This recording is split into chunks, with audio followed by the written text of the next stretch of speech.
ETC. My second big point is the positioning logic. Okay, so ETC is incredibly currently now objectively, this is not an idea, a hypothetical, this is a real.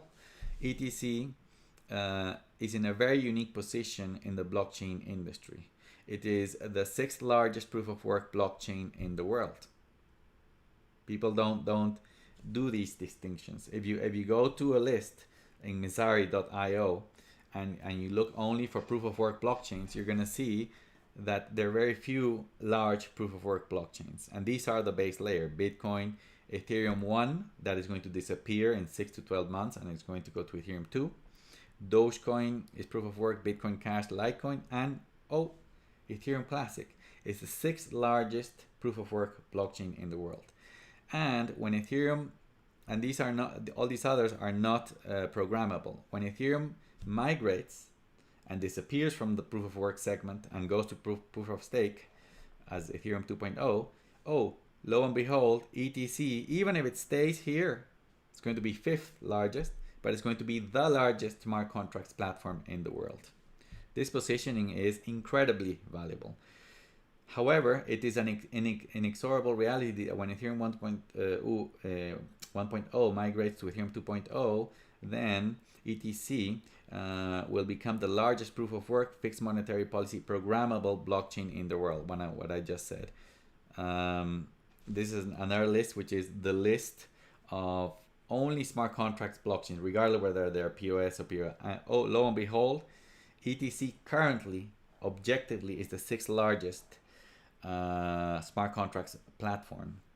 And again, when it migrates, it's going to be the largest smart contracts platform that is proof of work and fixed monetary policy. And I put this arrow here because I think that ETC is going to go up in value significantly when Ethereum migrates to Ethereum 2.0, because there's not going to be a big proof of work smart contract platform in the world. So that is a hypothetical, but I think that ETC is going to go up. And in this case of the first one, in the proof of work, it is going to go up because all these are just a coin that compete with Bitcoin. They don't do anything else. They're nothing. They're just a coin. This is the real coin. So when Ethereum moves, I really think that Ethereum Classic is going to move to number 2, because these guys, they don't do anything useful, and ETC is as secure. It has the same quality coin as Bitcoin and is programmable at the base layer. Bitcoin is not programmable here. Bitcoin is programmable when you put layers on top, like Lightning Network or RSK, which is a smart contracts blockchain that works on Bitcoin, and others, and Liquid from one of that company. Liquid is another chain that is programmable that works on Bitcoin. So it's programmable up here, but it's not programmable at the base layer. ETC is going to be programmable up here because these systems are also going to connect to ETC, but it's also programmable at the base layer, and that increases its versatility enormously, and is going to be very useful for developers in the future. Not only that, but ETC is in a really distinct niche, totally different than all the other large blockchain systems in the world. All the other chains are either proof of work but not programmable, like I said before, i.e. due to their UTXO transaction model. Bitcoin and the other proof of work chains cannot be programmable at the base layer, but only through layer 2 systems, like I said before. Or programmable, but with the proof of stake POS consensus mechanism, which is known to be more scalable, like I said before, but less secure than proof of work. So this chart, I've been using it since 2018. It is the clear positioning for ETC. This is where I see that where you have to find, where I say before, you have to find your niche, and you have to be a savage, like obsessive person, fitting that niche as better as possible so that you can maximize your value, and when the market discovers you, you're going to take off. ETC when I started to do these charts in 2018, 2019, it was worth like half $500 million, $600 million, and now it's $7.61 billion when I put this here. And it's alone. There's no other chain there. No, there's other chains that are smart contracts and proof of work, but they are number 800, number 200 are very small, and they don't have a chance. ETC is large, known, hyper liquid in the market, hyper secure, has high hash rate, has already a market cap of $7 to $8 billion. It's growing. The community is growing, and it's there alone in that niche. It is incredible, an incredible opportunity, and this is just a matter of discovery. It's not that ETC has to do something different. No. ETC is absolutely the best technology in smart contracts because it's up to date with Ethereum, and it's always going to be up to date with EVM standard, and it's just there, and it's only a matter of discovery. If the ETC army and everybody that participates in ETC continues telling people on social media and everywhere, let's do meetups, let's do all these things, and continue communicating this, we're going to increase this awareness, and ETC is going to take off, and more stuff is going to be built there.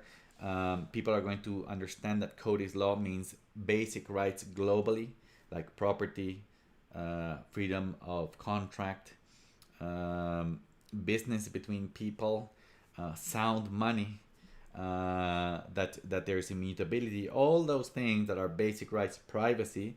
For example, ETC already integrated CK Snarks, which is the privacy technology of Zcash. So in the future, you can build dApps that have privacy. So this is global. This is code is law means basic rights on a global scale, totally trust minimized, totally immutable, totally guaranteed that it's going to be secure. And when ETC reaches that point of recognition, is going to take off in a way that we have never seen before. And you can see here that clearly all the big proof of work blockchains are all not programmable, and all the big proof of stake blockchains are not proof of work and not as secure. And even though they say that they have fixed monetary policy, or the issuance is one, etc., that's all subjective. I mean, proof of stake blockchains are managed by stakers. These stakers in the future are going to be banks, corporations, etc. They're all identifiable. Governments are going to tell them what to do, just like governments tell banks what to do today. So they're not as secure. They're a very good invention because they're scalable. They're distributed technologies. They're going to have many efficiencies, but they're going to be regulated. Their monetary policies are going to be changed, but it's just a voting between people. So any system that is managed subjectively, like a proof of stake system, doesn't have fixed monetary policy. But again, it has the benefits that clearly ETC doesn't have and Bitcoin doesn't have, is that they provide enormous amounts of transactions per second. So it makes them available for the world at large for high volume things like high frequency trading, day trading, buying small value NFTs for people playing games and all that, video. Everything's going to be there, not at the base layer. But because these use cases are so different and so valuable, each niche for their own reasons, imagine, look at this. In the programmable proof of work niche, there's nobody except ETC. This is incredibly valuable.